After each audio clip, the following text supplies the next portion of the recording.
前天跟朋友聊到一个现象，说穷人逆袭纯属网络爽文，现实里只有富人越富越容易成功，穷人翻身的一个没见过。根源在哪？他从自己超爱的2个 B 站摄影数码区 UP 主讲起，具体是谁就不说了，反正名气大得很。这2个 UP 主当年几乎同时起号，早期内容质量半斤8两，涨粉速度也差不多，真要说分水岭，出现在2人都赚到人生第一桶金之后。他们对钱的态度直接决定了后面的发展轨迹。第一个，家里本来就不是穷人，所以赚到钱后第一时间把所有钱砸进再生产。他招人，扩建工作室，升级拍摄装备，后面影片的品质肉眼可见的飞升，搞得活越来越炸，粉丝蹭蹭涨，雪球就这么滚起来了。他的第一桶金成了赚第2桶、第3桶甚至第4桶金的资本，全砸进去，一个铜板不留，因为他根本不需要留。第2个，赚到第1桶金后没那么大的胆子，也没那个魄力，思维还是小作坊那一套，人也招，但工资抠抠搜搜，招来的人水平自然良莠不齐，影片拍不出新花样，工作室发展也是一团糟，最后泯然众人。要论专业能力，这2人其实差不多，但创业成功哪是光靠专业能力就能成功的。我们常说格局决定一切，这话听起来虚得慌，因为没具体场景给你看。但在这世上，格局是个什么？是你对钱的态度，你怎么花钱，舍不舍得花，能不能把钱用在刀刃上。这些思考的根儿来自你的成长环境，来自你的教育水平，但更本质的来自你的原生家庭。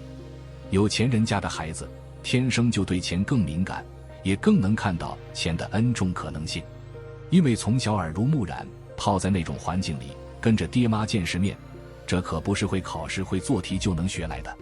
他们明白，钱不只是拿来花的，它还是生产工具、谈判筹码、投资本金、商业活水，甚至你的人设名片，能在未来的人生和事业里发挥你想不到的作用，变成硬核的战略资源。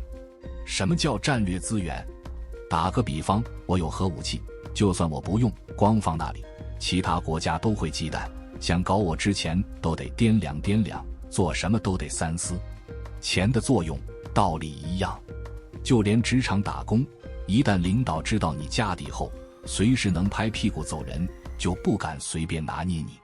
老板只会去压榨那些背着房贷车贷要养孩子的下属。穷人没这底气，对他们来说，钱就是活命的资源，哪怕创业也只想着营收利润，思维还是跳不出改善生活的框框，脑子里永远是赚到钱后怎么花，怎么享受，买豪车，换大房子，满世界旅游犒赏自己。我不是说这不对，但这就把钱的作用想得太窄了。同样一笔钱，你怎么用，决定了后面一连串的事，决定了你的命。有个投资人朋友跟我说，他最怕投那些白手起家的创业者。为什么？因为穷人出身的人，一旦短期内暴富，拿到大笔现金，十有八九会做一件事，叫消费代偿。以前买不起的东西，玩不起的体验，全都要拿来爽一把，是一把，赢了会做嫩模，输了一下海做事，以前缺的现在都要补回来。这很爽文，没错，但这也容易让人迷失。一个创业公司拿到投资款，不代表就成功了，恰恰相反，这只是你从草台班子走向正规军的起点，只是万里长征的第一步。但很多人以为第一步就是终点，根本想象不到后面更大的格局，更复杂的竞争，更凶险的商业丛林，更高维的游戏规则。所以拿到投资人的钱，他们往往不知道怎么花，因为一辈子没见过这么多钱。比如搞市场推广，创始人习惯了过去花几百几千块网络上雇水军引流的路子，一旦拿到几百万、几千万甚至上亿的预算，绝对傻眼。他不知道这钱该怎么花，往哪里砸， ROI 能有多少，怎么撬动更大势能，还在用草根时期的小米加步枪套路，要么抠抠搜搜锱铢必较，花几百万跟以前花几百块一个德行，最后错过决策时机，错过最佳窗口期。要么大手大脚报复性撒钱，结果引来一堆骗子天花乱坠的糊弄，钱扔出去连个水花都没。再比如搞产品研发，团队告诉你得抢先研发一款晶片，前期得砸大钱，但一旦成功就能甩开对手几条街，迅速建起竞争壁垒，搞出垄断效应。你敢不敢听这建议？敢不敢下这决心？如果没知识经验积累，没思想格局铺垫，脑子肯定是空的。但人生的关键差别往往就在这阶段，突然把你推到一个过去想都不敢想的高度，你上不上得去，考验的不是技术，而是你的思想格局有没有提前备好，有没有及时清空过去的穷人行为模式，去匹配新规则。很多时候，你能不能接住上天的馈赠，比有没有这馈赠更重要。所以启示是什么？心态放开，接纳一切，拥抱所有可能性。先看行不行，再看要不要，最后看做不做。这跟你现在什么状态，有没有钱没半点关系。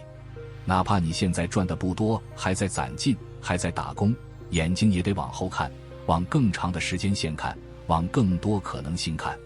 清除穷人思维，别盯着表面的结果，要多去摸索社会的底层逻辑。比如很多事你觉得不行，不能做，不敢做，但过去不能做，不代表现在不能做，现在不能做，不代表未来不能做。你要学会分析，现在不能做的根源在哪？这根源会不会随时间变？万一政策变了，行业变了，利益天平变了，竞争对手的立场变了，以前堵死的路现在是不是能走？你是不是该等等，提前做点准备，一旦口子开了就赶紧抢位。魏士摩夫人都懂得变通，不就是见得多，认知边界宽，知道等等再说，知道不干也能先插个眼惦记着，知道不必盯着短期的得失，而是聚焦未来的战略成败。雷军的投资基金叫顺位资本，什么意思？顺势而为，是会变，你也得跟着变。就像水没固定形状，装什么容器就是什么形状。穷人思维的最大毛病是认死理，走通一条路就觉得这是唯一路，把其他路全堵死，连了解都不愿意。越穷越固执，越穷越懒，越穷越想白嫖，越穷越盼着天降大善人救自己。这些毛病得早改。只有思维通了，行为才会通，结果才会变。不然赚再多钱还是底层。今天先分享到这里，如果对你有帮助，欢迎按赞订阅智慧补丁，超越自我，完善人生。